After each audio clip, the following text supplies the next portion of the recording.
Ah oui, oui, je vois beaucoup de changements. Vous voyez, des professeurs des écoles là, qui sont là et qui mettent déjà la pédagogie en place dans leur classe, avec des classes ouvertes, avec des mélanges d'âge. Et là, je me suis dit, qu'est-ce que moi je peux faire? Et j'étais comme tout à chacun, souvent on regarde ce genre de reportage, on se lamente, on éteint la télé et on retourne au travail le lendemain. Et là, je me suis dit, waouh, moi je suis capable d'organiser des festivals et donc le lien était fait. Donc on sait qu'aujourd'hui que les abeilles sont en train de disparaître, qu'il y a donc un déclin des pollinisateurs. Et à travers cette journée, on a envie de mobiliser les gens à la préservation de l'abeille. Et on sait que pour protéger une espèce ou protéger quelque chose, on peut le faire simplement quand on connaît. Et donc là, l'objectif, c'est d'amener la connaissance aux gens. J'ai rencontré Charlie de Libera Verda, qui lui avait un réseau assez important, et du coup on a eu cette idée de vraiment mettre en forme le réseau permaculture en Vendée. Et du coup ça fait 1 an et demi qu'on fait des rencontres avec lui et puis d'autres personnes pour créer cet événement, là, le lancement du site, et qu'on se rencontre physiquement les personnes qui sont intéressées par la permaculture. Le noyau, c'est des chefs d'entreprise, mais je dirais que c'est plutôt des entrepreneurs de tous horizons qu'on souhaite rassembler. Il peut y avoir des agriculteurs, des enseignants, évidemment des chefs d'entreprise, mais je dirais des gens de tous horizons qui ont pris conscience de la problématique environnementale, puisque Rupture est essentiellement basée sur l'économie bleue, donc tout ce qui est à la fois zéro déchet et puis recyclage des déchets pour en faire des matériaux positifs. Donc voilà un peu l'idée de départ. C'est vraiment le but de remettre l'enfant au centre de ses apprentissages. On ne lui donne pas le savoir comme ça, il cherche ce savoir. On est juste à côté de lui pour l'aider, pour l'accompagner, pour qu'il comprenne ce qui se passe en fait. Et il essaye, il rate, il recommence. Il aide ses camarades, les mélanges d'âge favorisent ça aussi. Et toute cette construction, il apprend parce qu'il a envie d'apprendre, il a envie de comprendre comment ça fonctionne. C'est vraiment les pédagogies actives. Donc il y en a Montessori, Freinet, Steiner, De Crowley, elles ont toutes ce principe-là de on essaye, on apprend. Et la nature, c'est ça. Dans la nature, les animaux essayent, ils se ratent, ils recommencent, ils apprennent. On fait partie de la nature et du coup, c'est revenir à ça. Toutes ces thématiques-là ont fait émerger des actions comme le mois du zéro déchet et comme le World Cleanup Day.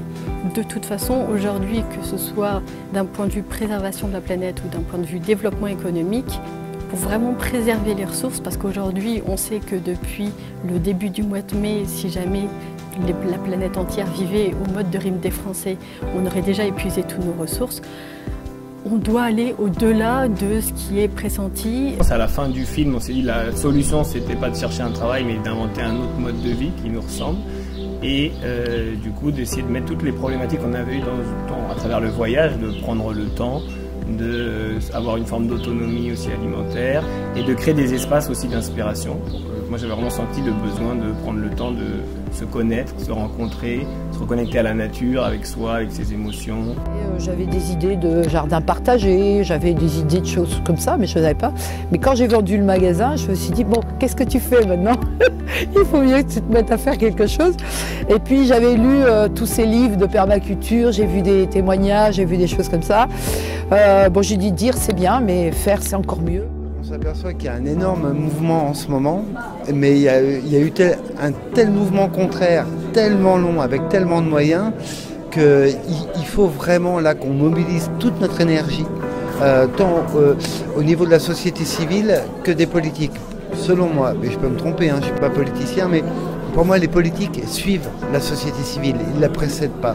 Après, la bonne nouvelle, c'est que, encore une fois, le changement ne vient jamais de la majorité, il vient toujours d'une minorité.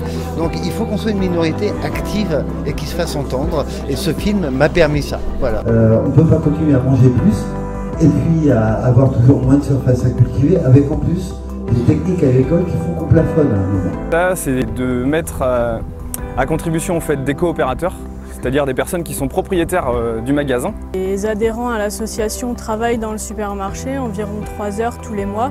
Ce qui permet en fait de réduire les charges au maximum. Donc l'Alouette Coop aujourd'hui c'est 125 adhérents. Et on est beaucoup de personnes avec des horizons complètement différents, avec des profils différents et on se retrouve autour d'un même projet. Donc c'est une expérience très riche. Et après il y a plein de nouveaux modèles économiques, le biomimétisme, c'est pas un nouveau modèle mais on s'inspire de la nature pour. On a d'autres nouveaux modèles économiques, c'est l'économie circulaire. Et on va parler plus de l'économie de la fonctionnalité et de la coopération. Coopérer, c'est dans un concept gagnant-gagnant.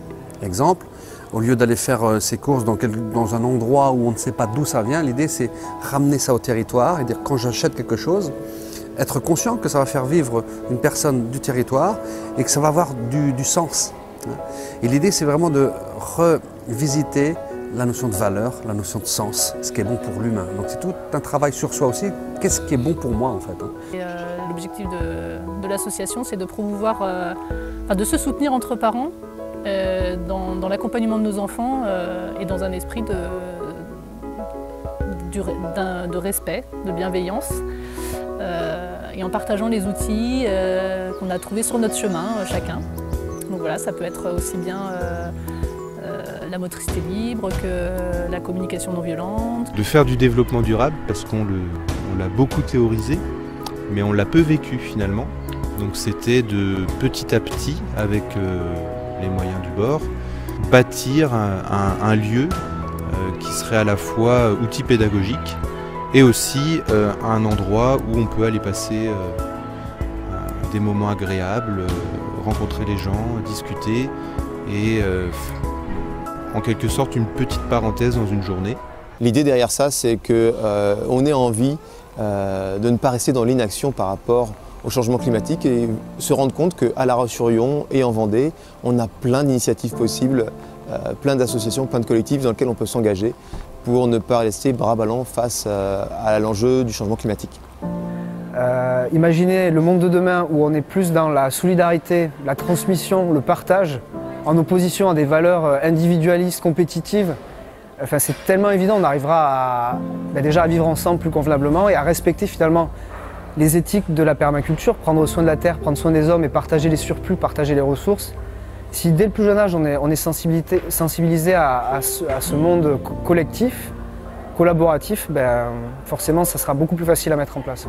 On a envie d'aider les gens à essayer de prendre le temps de se questionner, quelle est ma place dans l'univers, à quoi j'ai envie de contribuer, et de créer cette parenthèse où faire venir des thérapeutes, des artistes, des acteurs du changement, pour essayer de nourrir cette quête de sens et de se dire comment moi je me relie à mon esprit, à mon cœur, à mon corps, et essayer de trouver plus de sens dans ce qu'on fait.